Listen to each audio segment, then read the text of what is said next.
पहला क्वेश्चन है कि निम्नलिखित में युग्मों में से सही युग्म कौन सुमेलित है। तो आपको सही युग्म कौन सुमेलित है ये आपको पता लगाना है। तो पहला हो जाएगा आपको दीवान ए बंदगान। दीवान ए बंदगान जो आपका यह आपका सही सुमेलित है। इसे जो आपको फिरोज तुगलक ने चालू किया था। दीवान ए बंदगान को जो आपको फिरोज तुगलक जो आपको चालू किया था। फिर आगे है कि दीवान ए मुस्तखराज। दीवान ए मुस्तखराज का जो है आपको यह शुरू किया था आपको अलाउद्दीन खिलजी इसको शुरू किया था। और दीवान ए कोही जो है आपको दीवान ए कोही यह आपको मोहम्मद बिन तुगलक ने शुरू किया था। और दीवान ए अर्ज जो है आपको दीवान ए अर्ज यह आपको बलबन ने शुरू किया था। तो इसका आंसर आ जाएगा आपको ए। दीवान ए मुस्तखराज जो आपको अलाउद्दीन खिलजी ने चालू किया था और दीवान ए कोही जो आपको मोहम्मद बिन तुगलक और दीवान ए अर्ज जो आपको बलबन ने शुरू किया था। तो आंसर इसका ए हो जाएगा। आगे है कि असम का चैतन्य किसे कहा जाता है। इसका हो जाएगा आपको शंकरदेव। असम का चैतन्य जो आपको शंकरदेव को कहा जाता है, शंकरदेव को। फिर है कि मेवाड़ से युद्ध तथा चित्तौड़ की संधि किसके शासनकाल की महत्वपूर्ण उपलब्धि है। तो यह हो जाएगा आपको जहांगीर इसका आंसर हो जाएगा। तो जहांगीर मुगल शासक जहांगीर और मेवाड़ के शासक मेवाड़ के शासक अमर सिंह इसके बीच जो आपको मेवाड़ का युद्ध हुआ था और चित्तौड़ की संधि हुई थी 1615 में। फिर आगे है कि शिवाजी ने मजबूत नौसेना का गठन किया था। तो सैनिक बेड़ा जो आपको सबसे पहला कहां पर यह जो अपना चालू किया था। तो यह हो जाएगा आपको कोलाबा द्वीप पर यह आपको महाराष्ट्र में स्थित है। कोलाबा द्वीप महाराष्ट्र में स्थित है। फिर आगे है कि 12वीं सदी के राष्ट्रकूट वंश में 5 शिलालेख किस राज्य में मिले हैं। तो यह हो जाएगा आपको कर्नाटक इसका आंसर हो जाएगा। कर्नाटक इसका आंसर हो जाएगा। फिर आगे है कि पुरापाषाण काल में आदि मानव मनोरंजन के लिए क्या करते थे। तो यह जो आपको शिकार खेलते थे मनोरंजन के लिए। आगे है कि किस गुप्तकालीन शासक को कविराज कहा जाता है। तो कविराज की उपाधि जो आपको समुद्रगुप्त ने धारण किया था। और जो आपको स्कंदगुप्त यह आपको विक्रमादित्य की भी उपाधि धारण की थी और विक्रमादित्य के साथ साथ आपको महाराजाधिराज की उपाधि भी धारण की थी। फिर आगे है कि अबुल कर्क ने गोवा को 1510 ईस्वी में किसे छीन लिया था। तो यह हो जाएगा आपको बीजापुर के सुल्तान से अबुल कर्क ने 1510 ईस्वी में गोवा को छीन लिया था। आंसर हो जाएगा इसका बीजापुर के सुल्तान से। फिर आगे है कि किसने ग्रामीण जाटों को एक सैनिक शक्ति के रूप में किसने संगठित किया था। तो यह हो जाएगा आपको चूड़ामन ने किया था। आगे क्वेश्चन है कि भारत में आधुनिक शिक्षा का जन्मदाता किसे कहा जाता है। तो भारत में आधुनिक शिक्षा का जन्मदाता जो आपको चार्ल्स ग्रांट को कहा जाता है। यहाँ एक कंफ्यूजन आपको होगा लॉर्ड मैकाले से जिसने जो आपको लॉर्ड मैकाले जो आपको 1835 ईस्वी में एक अपना मिंट जारी किया था जिसमें कहा गया था कि आधुनिक शिक्षा का जो माध्यम है वह जो आपको कौन सा होना चाहिए। इसके बाद जो आपको आधुनिक शिक्षा में जो आपको लॉर्ड मैकाले यहाँ से शुरू किया था। लेकिन इससे पूर्व ही चार्ल्स ग्रांट जो आपको आधुनिक शिक्षा पर कार्य करना शुरू कर दिया था। इसीलिए चार्ल्स ग्रांट को जो आपको आधुनिक शिक्षा का जन्मदाता कहा जाता है। फिर है कि भारत में गरम दलीय आंदोलन के पिता किसे कहा जाता है। तो लाल बाल और पाल को कहा जाता है। यह हो जाएगा आपको बाल गंगाधर तिलक, लाला लाजपत राय, बाल गंगाधर तिलक और बिपिन चंद्र पाल। आंसर इसका हो जाएगा आपको डी। आगे है कि 1919 में जालियांवाला वाला हत्याकांड कहां पर हुआ था। तो यह हो जाएगा आपको अमृतसर 13 अप्रैल 1919 को जालियांवाला का हत्याकांड हुआ था अमृतसर में 13 अप्रैल 1919 को। फिर आगे है कि निम्नलिखित में से किसने 1946 के कैबिनेट मिशन का नेतृत्व किया था। तो 1946 के कैबिनेट मिशन का नेतृत्व जो आपको किया था आपको पैथिक लॉरेंस ने किया था। और इसमें 3 सदस्य थे। एक हो गया आपको पैथिक लॉरेंस, फिर हो गया दूसरा स्टेफोर्ड क्रिप्स और तीसरा जो आपको एबी अलेक्जेंडर। ये तीनों जो आपको सदस्य इसमें थे और इसके अध्यक्षता जो आपको पैथिक लॉरेंस ने किया था। आगे है कि ट्राई ब्रेकर शब्द किस खेल से जुड़ा है। तो ट्राई ब्रेकर जो आपको यह लॉन टेनिस से जुड़ा हुआ है। फिर है कि किस इनमें से किनको भारत रत्न सम्मान अभी तक नहीं दिया गया है। तो यह हो जाएगा आपको मृणाल सेन, इसको नहीं दिया गया है भारत रत्न अभी तक। फिर आगे है कि वनस्पति विज्ञान का जनक किसे कहा जाता है। तो वनस्पति विज्ञान का जनक जो आपको लेमार्क को कहा जाता है। फिर है कि पपीता का पीला रंग किसके कारण होता है। तो पपीता का पीला रंग जो आपको कैरिका जेंथिन के कारण होता है। आगे है कि पादप कोशिका में ऊर्जा का संग्रह किस रूप में होता है। आंसर हो जाएगा इसका स्टार्च के रूप में। फिर है कि किसके समय में कलकत्ता में प्रथम न्यायालय की स्थापना की गई थी। तो प्रथम न्यायालय की स्थापना 1774 ईस्वी में हुई थी और उस समय कलकत्ता का जो आपको जनरल था यह वारेन हेस्टिंग्स था, वारेन हेस्टिंग्स। आगे है कि निम्नलिखित कथनों पर विचार कीजिए और उपयुक्त कथनों में से क्रिप्स मिशन के संदर्भ में कौन सा असत्य है, असत्य कौन है ये आपको बताना है। तो पहला है कि भारतीय संविधान सभा तथा ब्रिटिश सरकार के मध्य अल्पसंख्यकों के हितों को लेकर एक समझौता होगा, तो यह आपका सही था। फिर है कि युद्ध के बाद एक संविधान निर्मात्री सभा का गठन किया जाएगा और जिसमें जो है आपको ब्रिटिश प्रांत से चुने हुए प्रतिनिधित्व तथा देशीय रियासतों के प्रतिनिधित्व शामिल होंगे। तो आपका यह भी सही था और यह भी सही है, तो ए और बी दोनों सही है। तो आपको असत्य चुनना है, तो असत्य जो आपको इनमें से कोई नहीं है, असत्य। फिर आगे है कि संविधान सभा में कार्य संचालन समिति का अध्यक्ष कौन था निम्नलिखित में से। तो यह हो जाएगा आपको के एम मुंशी। आगे है कि अंतरराष्ट्रीय परमाणु ऊर्जा एजेंसी का मुख्यालय कहाँ स्थित है। तो यह हो जाएगा आपको अंतरराष्ट्रीय परमाणु ऊर्जा एजेंसी का मुख्यालय जो आपको ऑस्ट्रिया के वियना में है स्थित। फिर आगे है कि रैले नियम के अनुसार प्रकीर्णित प्रकाश की मात्रा प्रकाश के तरंगदैर्घ्य के किस घात के व्युत्क्रमानुपाती होती है। तो किस घात के व्युत्क्रमानुपाती होती है, तो यह हो जाएगा आपको लैम्डा का पावर 4 यह इसके व्युत्क्रमानुपाती होता है। तो लैम्डा का पावर 4 आंसर इसका हो जाएगा। फिर आगे है कि निम्नलिखित में से कौन जाति व्यवस्था की एक मौलिक विशेषता नहीं है। तो जाति व्यवस्था की एक मौलिक विशेषता जो आपको इसमें से नहीं है, यह हो जाएगा आपको सामाजिक गतिशीलता। फिर है कि पुराणों में अशोक को क्या कहा गया है। तो पुराणों में अशोक को जो है आपको अशोक वर्धन कहा गया है, अशोक वर्धन। फिर है कि निम्नलिखित में से कौन एक हंटर आयोग से संबंधित सदस्य नहीं था। तो हंटर आयोग से संबंधित सदस्य आपको कौन नहीं था, तो यह हो जाएगा आपको हंटर आयोग से संबंधित इसमें नहीं था, वह शंकर नायर नहीं था संबंधित उससे। फिर है कि भारतीय संविधान का दर्शन मूल रूप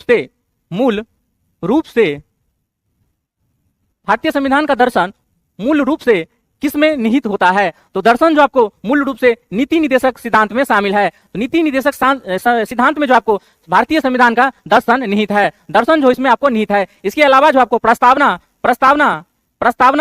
और आपको मौलिक अधिकार में भी आपको जो है आपको दर्शन दिखेगा, लेकिन सबसे अधिक जो है आपको मूल रूप से नीति निदेशक सिद्धांत में जो आपको दर्शन निहित है भारतीय संविधान का। आंसर इसका एग्जैक्ट हो जाएगा आपको सी इसका बेस्ट आंसर हो जाएगा।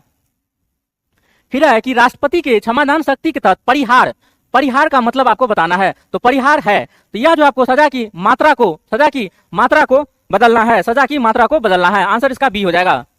फिर आगे है कि महाधिवक्ता एडवोकेट जनरल का कार्यकाल होता है। तो इनमें से कोई नहीं, क्योंकि इनका कार्यकाल कोई निश्चित नहीं है, कार्यकाल इनका निश्चित नहीं है। यह जो आपको राज्यपाल के प्रसाद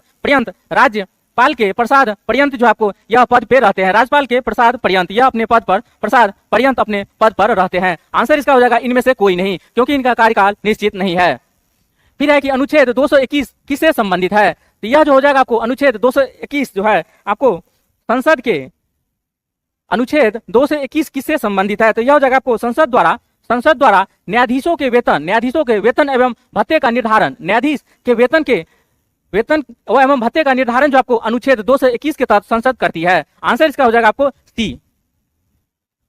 फिर आगे है कि किसी अन्य देश की नागरिकता ग्रहण कर लेने पर, किसी अन्य देश की नागरिकता अगर ग्रहण कर लेता है कोई व्यक्ति, तो उसकी भारत की नागरिकता स्वतः समाप्त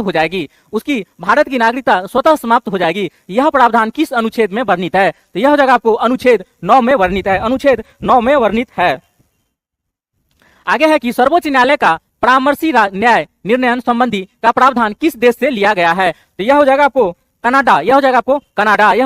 कनाडा। फिर है कि उच्चतम न्यायालय ने अपने किस वाद में प्रावधान किया कि आरक्षण की व्यवस्था का न्यायिक पुनर्विलोकन हो सकता है। तो न्यायिक पुनर्विलोकन आरक्षण की हो सकता है, यह एम नागराज बनाम भारत संघवाद 2006 में किया गया। तो एम नागराज बनाम भारत संघवाद 2006 में जो यह आरक्षण की व्यवस्था का जो आपको न्यायिक पुनर्विलोकन किया जाएगा, इसका प्रावधान किया गया।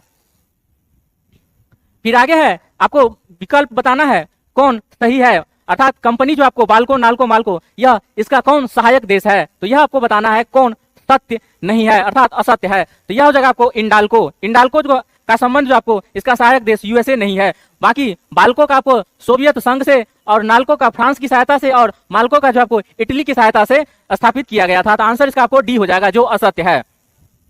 आगे है कि रियांग जनजाति का संबंध किस राज्य से है? तो रियांग जनजाति का संबंध जो आपको यह त्रिपुरा से है। रियांग जनजाति का संबंध जो आपको त्रिपुरा से है। फिर है कि ढकनी, ढकनी किस राज्य की नृत्य है? तो ढकनी जो आपको यह अरुणाचल प्रदेश, ढकनी जो आपको अरुणाचल प्रदेश की नृत्य है, अरुणाचल प्रदेश की नृत्य है। फिर है कि अटल सुरंग किन दो स्थानों को जोड़ती है? आंसर इसका हो जाएगा लेह और मनाली, लेह और मनाली, लेह और मनाली। पुछताछ जो है आपको यह घास का मैदान किस देश में स्थित है? पुछताछ जो है यह एक घास का मैदान है, यह जो आपको हंगरी में स्थित है, हंगरी में स्थित है, हंगरी में स्थित है। फिर आगे है कि कितने देशों की अंतरराष्ट्रीय सीमा भारत के पांच राज्यों लिखा हुआ है जबकि यूटी नहीं। तो 5 राज्यों से कितने देश की सीमा लगती है? तो यह हो जाएगा आपको केवल 2 हो जाएगा। इसमें आपको हो जाएगा आपको बांग्लादेश और नेपाल, बांग्लादेश और नेपाल हो जाएगा जिसकी सीमा 5 राज्यों से लगती है। इससे पहले जो आपको चीन और पाकिस्तान, इससे पहले जो आपको चीन और पाकिस्तान जो आपको अगर चीन और पाकिस्तान में अगर यूटी को भी शामिल कर लिया जाएगा तो आपको चीन और पाकिस्तान हो जाएगा जो 5 राज्य और या यूटी से संबंधित है। तो इसका आंसर आपको हो जाएगा केवल 2, बांग्लादेश और नेपाल, बांग्लादेश और नेपाल जो 5 राज्यों से सीमा लगाती है भारत से, अंतरराष्ट्रीय सीमा। फिर आगे है कि भारत बांग्लादेश के बीच गंगा नदी जल संधि कब हुई? तो यह हो जाएगा आपको 1996 में। आगे है कि बोगोटा किस देश की राजधानी है? तो बोगोटा जो आपको यह बोगोटा कोलंबिया की राजधानी है, बोगोटा जो आपको कोलंबिया की राजधानी है।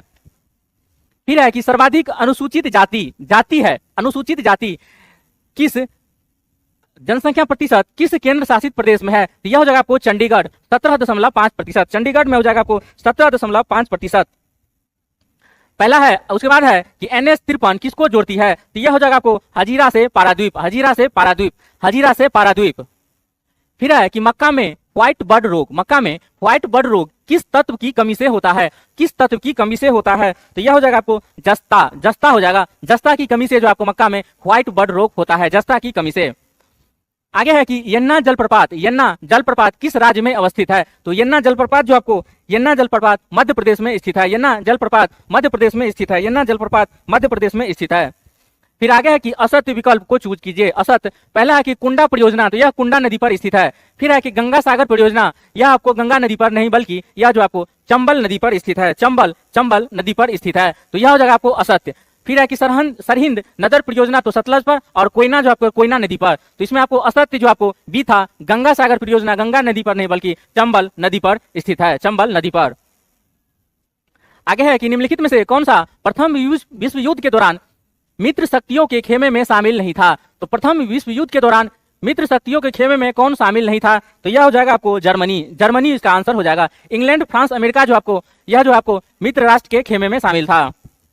आगे है कि तराइन का द्वितीय युद्ध किनके बीच लड़ा गया था? तो यह हो जाएगा आपको पृथ्वीराज चौहान और मोहम्मद गौरी, 1192 ईस्वी में तराइन का द्वितीय युद्ध हुआ था पृथ्वीराज चौहान और मोहम्मद गौरी के बीच। फिर आगे है कि लॉर्ड कॉर्नवालिस के संबंध में गलत कथन को पहचाने। पहला है कि कॉर्नवालिस का प्रसिद्ध कॉर्नवालिस कोड शक्तियों के विभाजन पर आधारित है, ये आपका सही है। फिर है कि उनके शासनकाल के दौरान Calcutta Asiatic Society of Bengal की स्थापना की गई थी। तो यह हो जाएगा आपको गलत। यह हुआ था आपको 1784 ईस्वी में, इसकी स्थापना जो आपको 1784 ईस्वी में की गई थी। और आगे है कि उन्होंने 1793 में बंगाल में स्थायी बंदोबस्त की प्रणाली शुरू की थी। तो आंसर इसका ये भी हो जाएगा। इसमें आपको गलत चूज करना है तो गलत हो जाएगा, आपको बी इसका आंसर हो जाएगा गलत। फिर है कि इनमें से सत्य कथन की पहचान कीजिए। तो सत्य जो आपको यह पादरी वर्ग पादरी जो आपको प्रथम स्टेट में होता था, आपका सही है। फिर कुलीन जो आपको द्वितीय स्टेट में और तृतीय स्टेट में जो आपको बड़े व्यवसायी, व्यापारी और अदालती कर्मचारी होते थे। तो इसका जो आपको तीनों सही है, आंसर इसका हो जाएगा डी, उपयुक्त सभी सही है।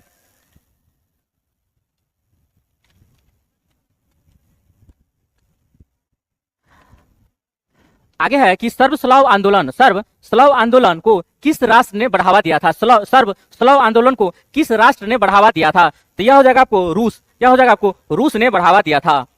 फिर है कि पोषक चक्र जो कभी कभी पत्थरों के अपक्षय से प्रभावित होता है, यह आपको फास्फोरस चक्र कहलाता है, फास्फोरस चक्र यह कहलाता है। फिर आगे है कि दंडकारण्य प्रदेश किस राज्य में स्थित नहीं है? तो दंडकारण्य प्रदेश जो आपको यह मध्य प्रदेश में नहीं जाता है, बल्कि आंध्र प्रदेश, छत्तीसगढ़ और उड़ीसा इस तीनों में चला जाता है। आंध्र प्रदेश, छत्तीसगढ़ और उड़ीसा। मध्य प्रदेश इसका आंसर हो जाएगा। दंडकारण्य जो है आपको वन, दंडकारण्य वन है यह जो आपको मध्य प्रदेश में नहीं जाता है। आगे है कि वैश्विक जलवायु जोखिम सूचकांक किस संगठन द्वारा प्रकाशित किया जाता है? तो यह हो जाएगा आपको जर्मन वाच के द्वारा। आगे है कि अवतारवाद का प्रथम उल्लेख कहाँ मिलता है? तो अवतारवाद का प्रथम उल्लेख जो आपको भगवत गीता में दिखता है, सबसे पहले भगवत गीता में। फिर है कि निम्नलिखित में से किसे विश्व कला संग्रहों का भंडार कहा जाता है? तो यह हो जाएगा आपको सालार जंग संग्रहालय को कहा जाता है। फिर है कि सूची 1 को 2 से मिलान करना है। इसमें जो आपको क्या कहते हैं, यंत्र है, वाद्य यंत्र है और इसे बजाने वाले कौन है, इनका सूची दिया गया है। तो पहला है आपको अमजद अली खान। तो अमजद अली खान जो है आपको सरोद वादक है, अमजद अली खान सरोद वादक है। फिर है अली हुसैन जो आपको यह शहनाई वादक है। फिर है हरिप्रसाद चौरसिया जो आपको यह आपको बांसुरी वादक। और अल्लाह रखा जो आपको यह तबला वादक। तो आंसर इसका हो जाएगा 2 4 1 3। इसका आंसर हो जाएगा सी। कंप्यूटर शब्द को सीडी का अक्षरों में कॉम्पैक्ट डिस्क इसका आंसर हो जाएगा ए, कॉम्पैक्ट डिस्क। फिर है कंप्यूटर भाषा COBOL किसके लिए उपयोग किया जाता है? तो व्यावसायिक कार्यों के लिए। फिर है कि किस लोकसभा चुनाव में सर्वप्रथम नोटा का उपयोग ईवीएम मशीनों में किया गया था? आंसर इसका हो जाएगा आपको 16वीं लोकसभा चुनाव में। फिर है कि अंतरराज्यीय परिषद का गठन राष्ट्रपति द्वारा किस अनुच्छेद के अंतर्गत किया जाता है? तो यह हो जाएगा अनुच्छेद 263। इसका आंसर हो जाएगा अनुच्छेद 263। फिर है कि स्वराज पार्टी के प्रथम महासचिव कौन बने थे? तो यह हो जाएगा आपको CR दास। स्वराज पार्टी के प्रथम महासचिव बने थे, आपको अध्यक्ष बने थे CR दास। महासचिव जो आपको मोतीलाल नेहरू बने थे। आंसर इसका हो जाएगा आपको सी, मोतीलाल नेहरू। महासचिव जो आपको बने थे मोतीलाल नेहरू बने थे महासचिव। फिर है कि कौन सी मवेशी देशज प्रजाति की है? यह हो जाएगा आपको साहीवाल इसका आंसर हो जाएगा। फिर है कि किस संगठन ने व्योम मित्र नाम के रोबोट बनाया था? तो यह हो जाएगा आपको इसरो ने बनाया था, इसरो ने बनाया था। आगे है कि पोटेशियम सक्सीनेट के विद्युत अपघटन द्वारा कौन सी गैस प्राप्त होती है? तो पोटेशियम सक्सीनेट के विद्युत अपघटन के द्वारा जो आपको एथिलीन गैस प्राप्त होती है। यह जो आपको एथिलीन गैस प्राप्त होती है, एथिलीन गैस। फिर है कि आदर्श गैस की ऊर्जा किस पर निर्भर करती है? तो आदर्श गैस की ऊर्जा जो है आपको यह मोल पर डिपेंड करती है, मोल पर निर्धारण होता है, मोल पर। फिर है कि निम्नलिखित में से कौन युग्म सुमेलित सही नहीं है? पहला है यूरेनियम 235, इसे आपको चट्टान की आयु ज्ञात करने में, तो ये आपका सही है। फिर आपको सोडियम 24 जो आपको रक्त कैंसर को नियंत्रित करने, ये आपका गलत हो जाएगा, बल्कि यह रक्त प्रवाह। उसके बाद जो आपको पाइप में जो आपको तेल का जो आपको प्रवाह होता है, तेल का प्रवाह, इसके जांच आदि के लिए सोडियम 24 का उपयोग किया जाता है, तो यह आपका युग्म सुमेलित नहीं है। आगे है आपको फास्फोरस 32, तो यह आपको हो जाएगा ब्लड कैंसर के उपचार में किया जाता है, ल्यूकेमिया। फिर है आर्सेनिक 74, या ट्यूमर का पता लगाने के लिए इसका उपयोग किया जाता है, तो आंसर इसका हो जाएगा बी, जो गलत है। सोडियम 24 जो आपको रक्त कैंसर को नियंत्रित करने के लिए नहीं, बल्कि रक्त प्रवाह को माप करने के लिए या पाइपों में तेल के प्रवाह आदि को जानकारी प्राप्त करने के लिए सोडियम 24 का उपयोग किया जाता है। आगे है कि एक्स किरणें का प्रयोग किसके लिए किया जा सकता है? तो एक्स किरणों का उपयोग जो आपको बहुमूल्य पत्थरों और हीरों की खराबी का पता लगाने के लिए इसका उपयोग किया जा सकता है। इसका आंसर हो जाएगा आपको सी। तड़ित चालक बनाने के लिए उपयोग किया जाता है, तो तड़ित चालक बनाने के लिए उपयोग किया जाता है तांबा का उपयोग किया जाता है। फिर है कि बरसात के दिनों में जल पर छोटी तैलीय परतों में चमकीले रंग दिखाई देते हैं, यह किसके कारण होता है? तो यह हो जाएगा आपको परिक्षेपण के कारण। आगे है कि रोगियों को दांत देखने में दंत चिकित्सक किस दर्पण का प्रयोग करता है? तो आंसर हो जाएगा इसका अवतल दर्पण का, अवतल दर्पण का, अवतल दर्पण का। फिर है कि ध्वनि तरंगों का वह गुण जिससे ध्वनि का तारत्व अर्थात पिच पिच निर्धारित होता है, यह ध्वनि की क्या है? तो किससे जो आपको ध्वनि का तारत्व निर्धारित होगा? तो यह हो जाएगा आपको आवृत्ति से, आवृत्ति से, आवृत्ति से जो आपको ध्वनि का तारत्व निर्भर होता है, आवृत्ति का। फिर है कि 14 degree centigrade, 14 degree Fahrenheit, 14 degree Fahrenheit कितने डिग्री सेंटीग्रेड के बराबर होता है? तो यह हो जाएगा आपको 10 minus 10 degree, minus 10 degree centigrade के बराबर, माइनस 10 डिग्री सेंटीग्रेड के बराबर। आगे है कि मिश्रित अर्थव्यवस्था क्या है? तो यह हो जाएगा जिसमें सार्वजनिक और निजी क्षेत्र का सह अस्तित्व हो, उसे मिश्रित अर्थव्यवस्था कहलाती है, उसे मिश्रित अर्थव्यवस्था कहते हैं। आगे है कि ब्लड कैंसर को आमतौर पर किस नाम से जाना जाता है? आंसर इसका हो जाएगा ल्यूकेमिया, ल्यूकेमिया को ब्लड कैंसर कहा जाता है, ल्यूकेमिया। फिर है कि मैमथ जो है किसका पूर्वज है? तो यह जो है आपको हाथी का पूर्वज है, हाथी का पूर्वज है मैमथ, यह भी एक बड़ा सा हाथी होता था। फिर है कि वृक्क के प्रत्येक नेफ्रॉन में, वृक्क के प्रत्येक नेफ्रॉन में स्थित प्याले अर्थात कप, प्याले कप के समान संरचना को क्या कहते हैं? तो यह हो जाएगा आपको बोमेंस कैप्सूल, बोमेंस कैप्सूल, बोमेंस कैप्सूल। फिर आगे है कि निम्नलिखित में से कौन एक सही सुमेलित नहीं है? तो आम जो आपको यह मध्य भित्ति इसका खाने योग्य है, ये आपका सही है। फिर लीची जो आपको इसका खाने का योग्य भाग एरियल है, यह भी आपका सही है। फिर आपको नारियल का जो आपको खाने योग्य पार्ट जो आपको भ्रूणपोष है, और अनार का जो आपको खाने योग्य भाग जो आपको बीज पत्र नहीं है। तो आंसर इसका हो जाएगा डी, जो गलत है, जो गलत है। तो फिर अनार का खाने योग्य भाग होता कौन है? तो यह हो जाएगा आपको बीज का आवरण, बीज का आवरण, बीज का आवरण, बीज का आवरण। अनार के दाने में, अनार के दाने के अंदर बीज होता है और उसके ऊपर जो होता है उसी को खाते हैं, इसी को कहा जाता है आपको बीज का आवरण। आंसर इसका हो जाएगा डी, जो सही सुमेलित नहीं था।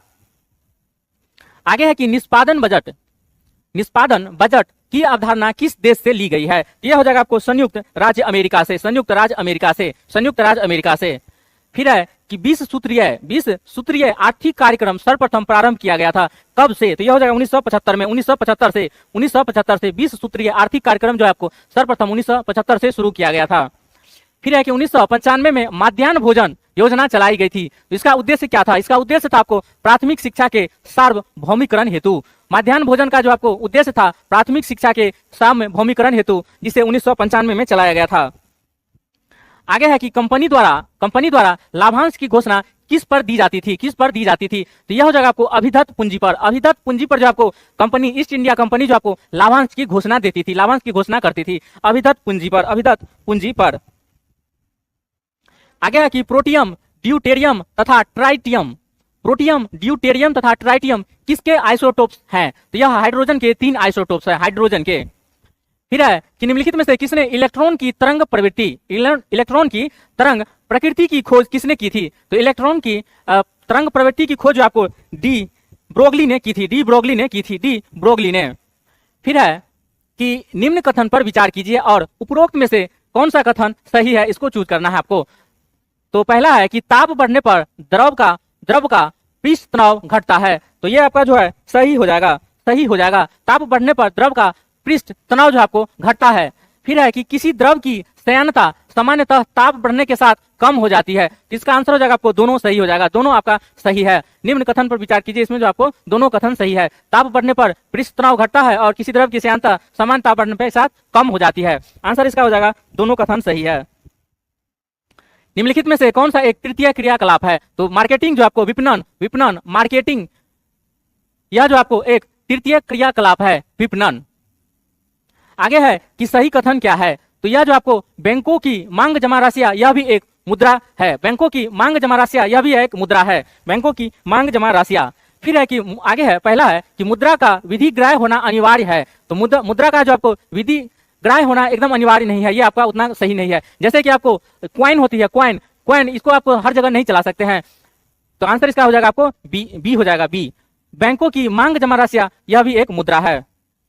आगे है कि पालकालीन कांस्य प्रतिमाएं सांचे में ढली है, पालकालीन कांस्य प्रतिमा जो आपको यह सांचे में ढली है, इसका साक्ष्य कहां से मिलता है? तो यह हो जाएगा आपको नालंदा एवं कुकड़ीहार से, जो गया में स्थित है, नालंदा एवं कुकड़ीहार से, जो नालंदा में स्थित है। और धीमन एवं विठपाल जो आपको विठपाल, इसके जो आपको यह बहुत बड़े कलाकार थे और यह पाल काल में सबसे अधिक प्रचलित था, पाल काल में। आगे है कि बिहार को खादी कार्यक्रम के लिए अखिल भारतीय स्वराज अधिकोष से धन किसने दिलवाया था? तो यह हो जाएगा आपको महात्मा गांधी जी। आगे है कि किशनगंज जहां सर्वाधिक औसत वर्षा होती है, यह बिहार के किस प्रादेशिक क्षेत्र में पड़ता है? तो यह हो जाएगा आपको उत्तर पूर्व मैदानी भाग में, उत्तर पूर्वी मैदानी भाग में, उत्तर पूर्वी मैदानी भाग में यहाँ पर जो आपको किशनगंज मिलेगा। फिर है कि जापान की मुद्रा जो आपको येन है, जापान की मुद्रा येन है। आगे है कि पर्पल फ्रंटियर अर्थात अर्थ ड्रैगन या आउटर फोर्ट्रेस ये सभी नाम जो है को किसके लिए दिया गया था? तो चीन की महान दीवार के लिए नाम दिया गया आपको पर्पल फ्रंटियर, अर्थ ड्रैगन या आउटर फोर्ट्रेस। इसका आंसर हो जाएगा आपको सी, चीन की महान दीवार। फिर आगे है कि बड़ा इमाम बाड़ा कहाँ स्थित है? तो यह हो जाएगा आपको लखनऊ में, बड़ा इमाम बाड़ा जो आपको लखनऊ में स्थित है। आगे है कि अभिनव बिंद्रा किस खेल से संबंधित है? तो निशानेबाज से। फिर है कि किस मंदिर के तहखाने से प्राप्त विपुल संपदा के आधार पर भारत के सबसे धनी मंदिर होने का अनुमान लगाया गया है? तो किस मंदिर के तहखाने में जो आपको सबसे ज्यादा जो आपको धन संपदा प्राप्त हुआ है? तो यह हो जाएगा आपको श्री पद्मनाथ स्वामी मंदिर। फिर है कि राजा मानसिंह को बिहार प्रांत का प्रांतपति कौन नियुक्त किया था? यह हो जाएगा आपको अकबर नियुक्त किया था अकबर। आगे है कि भारतीय नौसेना के अध्यक्ष के पद को क्या कहते हैं? एडमिरल कहते हैं, एडमिरल। फिर है कि किस वर्ष में भारत ने पहली बार राष्ट्रमंडल खेलों की मेजबानी की थी? तो 2010 में। कथकली जो आपको नृत्य यह केरल से संबंधित है, क से कथकली और फिर क से केरल, तो यह आपको हो जाएगा केरल। कथकली जो आपको केरल से संबंधित है। और लास्ट क्वेश्चन है कि निम्नलिखित कथनों पर विचार कीजिए। पहला है कि विदेशी मुद्रा सम परिवर्तनीय बॉन्ड है, तो यह होता है, तो यह आपका सही है। फिर है कि कुछ शर्तों के साथ विदेशी संस्थागत निवेश, यह भी आपका सही है। विदेशी संस्थागत निवेश अगर किसी देश में किया जाता है तो उस पर कुछ शर्त लागू होते हैं, तो यह भी आपका सही है। फिर है कि वैश्विक निक्षेपगार प्राप्तियां, तो यह भी आपका सही है, वैश्विक निक्षेपगार। फिर है कि अनिवासी विदेशी जमा, तो यह आपका नहीं होगा, तो आंसर इसमें हो जाएगा। अब इसमें देखिए प्रश्न है कि उपयुक्त में से किन्हें विदेशी प्रत्यक्ष निवेश में एफडीआई में सम्मिलित किया जाता है? तो एफडीआई में सम्मिलित किया जाता है विदेशी मुद्रा समप्रवर्तीय बॉन्ड को, फिर कुछ शर्तों के साथ विदेशी संस्थागत निवेश को, और फिर जो आपको वैश्विक निक्षेपगार प्राप्तियां को, जबकि अनिवासी विदेशी जमा को आपको एफडीआई में शामिल नहीं किया जाता है। तो आंसर इसका ये गलत हो जाएगा। आंसर इसका सही हो जाएगा आपको 1, 2 और 3। आंसर इसका हो जाएगा 1, 2 और 3। आंसर इसका 1, 2 और 3 हो जाएगा। जो आपको एफडीआई में सम्मिलित जिसे किया गया है, एफडीआई में इसे सम्मिलित किया गया है, एफडीआई में आपको इसको सम्मिलित किया गया है, इस तीनों को। ठीक है, चलिए आप लोग मिला लीजिए और इसको बार बार रिवाइज कर लीजिएगा। धन्यवाद।